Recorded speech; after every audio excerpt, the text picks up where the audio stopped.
Hello student, welcome in chemistry class. आज हम लोग टॉपिक पढ़ेंगे खुल्लाउस लॉ। प्रीवियस वीडियो में हो गया। अब हम लोग खुल्लाउस लॉ पे न्यूमेरिकल पढ़ेंगे। आई होप आप सभी लोग अच्छे होंगे, घर पे स्टडी थोड़ा बहुत कर रहे होंगे। ठीक है, अगर आपको कोई भी प्रॉब्लम वीडियो से रिलेटेड आती है तो आप ज़रूर से बताना। मैं नेक्स्ट वीडियोज़ में पूरी कोशिश करूँगा वो करेक्शन कर लूँ। ठीक है, तो आज हम लोग खुल्लाउस लॉ पे न्यूमेरिकल देखेंगे। पहली बात हम लोग बात कर ले खुल्लाउस लॉ होता क्या है, तो मैंने ऑलरेडी प्रीवियस वीडियो में बता दिया। तो खुल्लाउस लॉ मीन सिंपल से वो बताया, जो डिसोसिएशन ऑफ आयंस होते हैं उनका सम जब कर दोगे तो उसके मोलर कंडक्टिविटी के वो इक्वल हो जाएगा। सपोज कर लो, एग्जाम्पल से ज़्यादा समझ में आएगा। जैसे ये NaCl है, इस तरीके से हमारे पास है।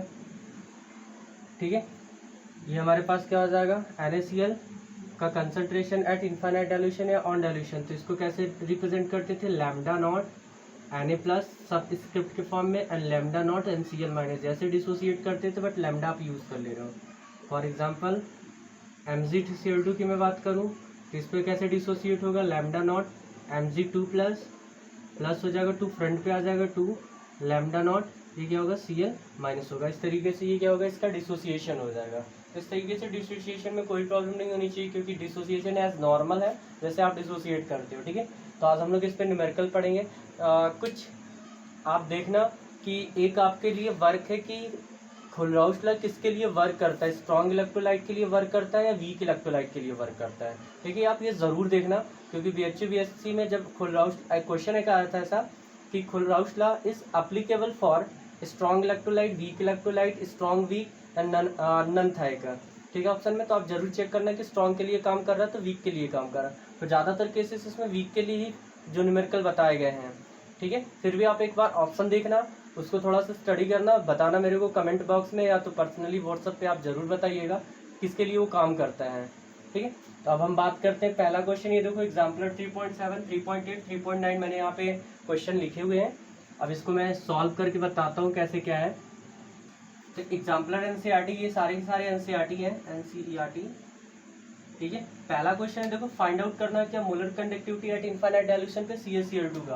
पहला किसका फाइंड आउट करना है, molar conductivity at infinite dilution पे CaCl2 का। And molar conductivity at infinite dilution पे किसका फाइंड आउट करना है, MgSO4 का। तो पहले आप इसको डिसोसिएट कर लो, CaCl2।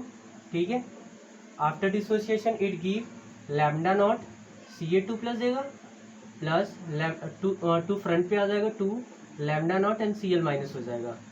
ये हो जाएगा। अगर हमको इसकी वैल्यू मिल जाए तो ये क्या हो जाएगा, हमारे पास सॉल्व हो जाएगा। तो मैंने इसकी वैल्यू लेके रखा हुआ, क्योंकि आपके NCERT में गिवन है। वो NCERT में लिख दिया कि आप टेबल से आप देख लीजिए। तो मैंने डाटा यहाँ पे राइट डाउन कर दिया। तो यहाँ पे क्या, कैल्शियम 2 प्लस की वैल्यू कितनी है, 1 molar conductivity of eight infinite dilution of Ca2 plus का कितना, 119।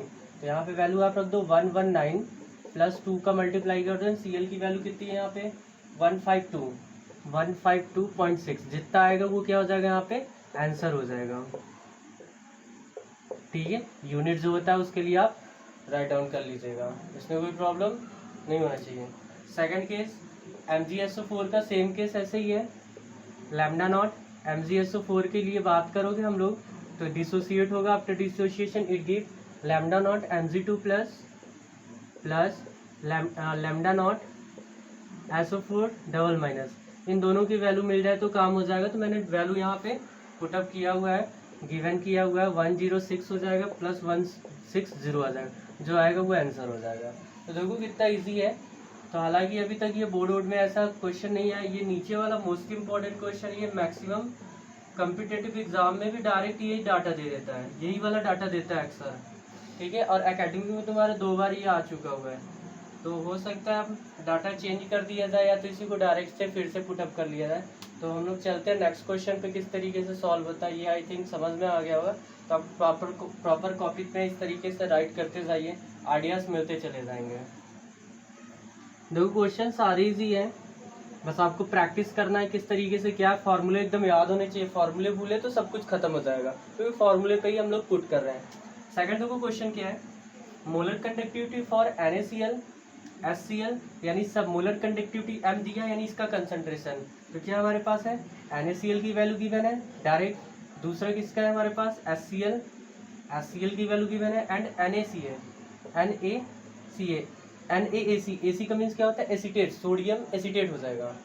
बात समझ में आती है? Sodium acetate means CH3COO Na हो जाएगा। क्लियर? बात समझ में आती है? इन तीनों की वैल्यू गिवन है, इन तीनों की वैल्यू गिवन कितना 126.4, ये कितना होगा 425.9 इतना हो जाएगा। ठीक है, ये कितना हो जाएगा 91.0, ठीक, रिस्पेक्टिवली इतना दिया। अब पूछा हुआ कैलकुलेट लैम्डा नॉट फॉर, पूछा हुआ किसके लिए हमारे पास AC के लिए पूछा हुआ, आस्किंग है। ठीक है, बात समझ आ रही? क्वेश्चन एकदम इजी है। लैम्डा नॉट NaCl की वैल्यू 126.4 है, लैम्डा नॉट HCl की value this one and lambda not NaC sodium acetate की वैल्यू इतना है। इस वैल्यू के हेल्प से आपको फाइंड आउट करना है HSE का। ठीक है, आप देखो ये कैसे आएगा। अब आप पहले इसको डिसोसिएट करो, डिसोसिएट करोगे तो अब हमें, अगर इसको डिसोसिएट करते हैं AC को,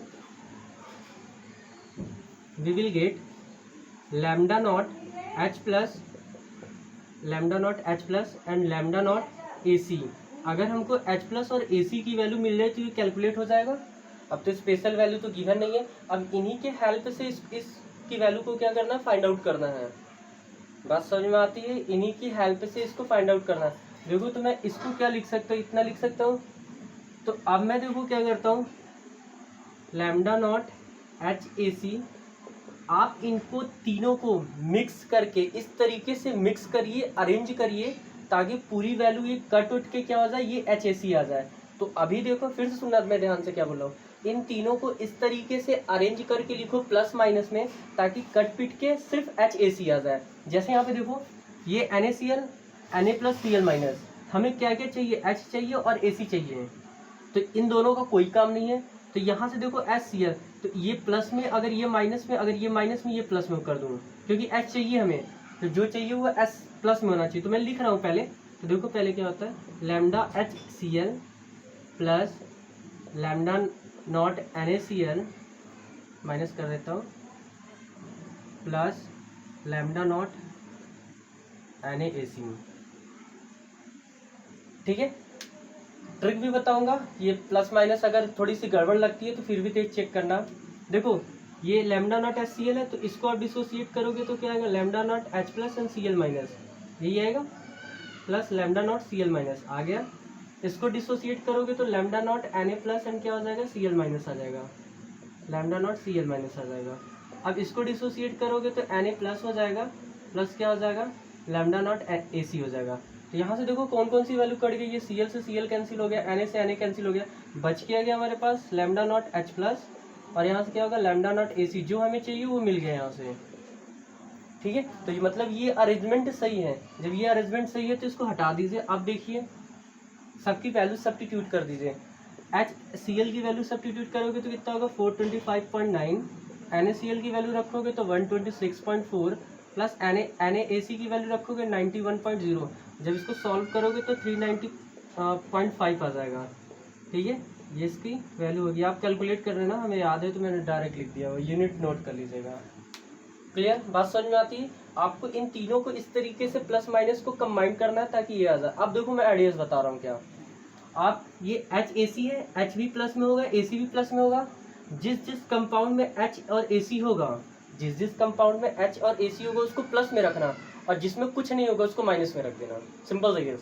वन सेकेंड मैं रिपीट करता हूँ, जिस कंपाउंड में H होगा वो प्लस में होगा, और जिस कंपाउंड में AC होगा वो कंपाउंड प्लस में होगा, और जो जिसमें इन ये दोनों नहीं होंगे उसको माइनस में रख देना। तो देखो सबसे अच्छा आइडिया, H है यहाँ पे मिल जाएगा। पहले देखते हैं Na और Cl दोनों में नहीं है, तो ये कंपाउंड किस पे होगा, माइनस में, तो यहाँ पे मैंने देखो माइनस में रख दिया है। ठीक है, बात समझ में आती है? H है, इसमें H मिल गया, ये किस में रहेगा, प्लस में रख लिया, तो प्लस में रख लिया, चाहे आगे लिखो चाहे पीछे लिखो। AC इसमें क्या है, प्लस में है, इसमें क्या कर लिया हम लोग, प्लस में लिख लिया। देख लो सबसे ईजी मेथड, आपको कॉम्बिनेशन नहीं बैठाना है। तो दिमाग में सेट कर लो कि जो कंपाउंड पूछा उसमें जो हमारे पास इंडिविजुअल आयन है, जिस कंपाउंड में होगा उसको प्लस में रखना, और जिस कंपाउंड में वो दोनों नहीं होंगे उसको क्या करना, सिंपल सा केस है, माइनस में रख देना। ठीक, क्लियर? तो इसको आप नोट कर लीजिए, इजी क्वेश्चन है। लास्ट वन इज दैट, आप इसको स्क्रीनशॉट या तो एनसीईआरटी मिल जाएगा, मैं सिर्फ प्रोसीजर बता रहा हूँ। ठीक है, नेक्स्ट देखो लास्ट आपका लास्ट में देखो क्या है, लास्ट में हम लोग के पास ये कप्पा दिया हुआ है, कप्पा है, ठीक है। कप्पा क्या है, कंडक्टिविटी है, के ए आस्किंग है क्या ये डिसोसिएशन कांस्टेंट है।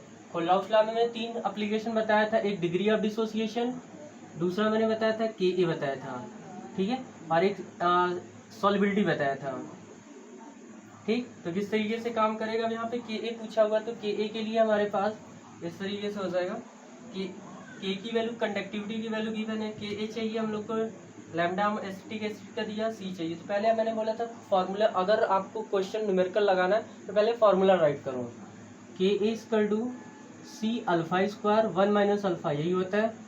कंसंट्रेशन हमें मिल जाए और ये डिग्री ऑफ डिसोसिएशन मिल जाए तो सारा प्रॉब्लम सॉल्व हो जाएगा। तो कंसंट्रेशन तो गिवन है यहाँ पे, ये देखो कंसंट्रेशन कहाँ गया, ये इतना बड़ा डाटा दिया हुआ है। हालांकि आपके एग्जामिनेशन में इतना मतलब कि टिपिकल डाटा नहीं दिया रहेगा, कट पिट जाने वाले दिए रहेंगे, ठीक है। तो अब काम किस पे करना हम लोग को, अल्फा के, सी तो गिवन हो गया 0.00128, ठीक है, मोल पर लीटर होगा। अल्फा की वैल्यू पे काम करना, तो अल्फा क्या, डिग्री ऑफ डिसोसिएशन, ये क्या होता है हमारे पास, ये एक होता है हमारे पास मोलर कंडक्टिविटी गिवन कंसंट्रेशन पे, एक molar conductivity at infinite dilution पे, ये जरूर याद रखना। डिग्री ऑफ डिसोसिएशन क्या होता है, molar conductivity at given concentration पे, molar conductivity at infinite dilution पे। तो इनफाइनाइट डाइल्यूशन पे देखो ये गिवन है, लैम्डा नॉट एसिटिक एसिड 390.5, एक तो वैल्यू गिवन है, एक अगर मिल जाता तो काम हो जाता ही है कंसंट्रेशन पे। तो कंसंट्रेशन पे निकालने के लिए डाटा चाहिए, तो delta M C equal to क्या होता है, कप्पा इंटू 1000 अपॉन क्या होता है, सी होता है, काम हो जाएगा। मोलर कंडक्टिविटी ये कंसंट्रेशन पे होता है, तो सिंपल से केस कप्पा की वैल्यू गिवन है कितना है, 4.95 इंटू 10⁵ हो जाएगा, इसको लिख लूँ मैं 10⁵ लिख दूँ, और सी की वैल्यू कितना है, इसको राउंड अप कर दे रहा हूँ मैं, ठीक, सिंपल 1 2 3 इतना डाटा नहीं लूँगा, 0.001 ले रहा हूँ, ठीक है। तुम अपना सॉल्व करते रहना, ये 10⁵ कितना होगा, -3 हो जाएगा, सॉल्व कर लेना। 4.95 10⁵, ये 10⁶ हो जाएगा, ये कितना होगा 4.95 10⁵ कितना हो जाएगा 11 हो जाएगा, ये आंसर हो गया। क्या हो गया हमारे पास, कंसंट्रेशन पे निकल गया, एक सी कंसंट्रेशन पे, इसको उठा के यहाँ पे पुटअप कर दो, अल्फा इक्वल टू 4.95 इंटू 10⁻11 और इसकी वैल्यू क्या होगा 390। देखो पीछे वाले में आंसर यही था, जो पीछे सॉल्व कराया था यही था, एसिटिक एसिड का कैलकुलेट करना था HAC का, तो यही था 390.5, ठीक है। हमारे पास सॉल्व करोगे, अब इसकी वैल्यू उठा के यहाँ पे पुटअप कर दोगे, तुरंत आ जाएगा, ठीक है। तो एक दूसरे से कनेक्टेड है, मैं पहले ही बोल रहा हूँ कि आपको जो भी न्यूमेरिकल सॉल्व करना, पहले उसका फॉर्मूला देखो, फॉर्मूले में क्या क्या चीज़ गिवन है और क्या फाइंड आउट करना, जो नहीं है उसको फाइंड आउट करते जाओ, उल्टा लेके आओ, फिर जब सब कुछ निकल जाए तो ले जाके आखिरी में पुटअप कर दीजिए। तो ये आपके 3 इस तरीके से हो गए, ठीक है। तो आप देख लो यहाँ पे, इसको राइट कर लीजिए आप।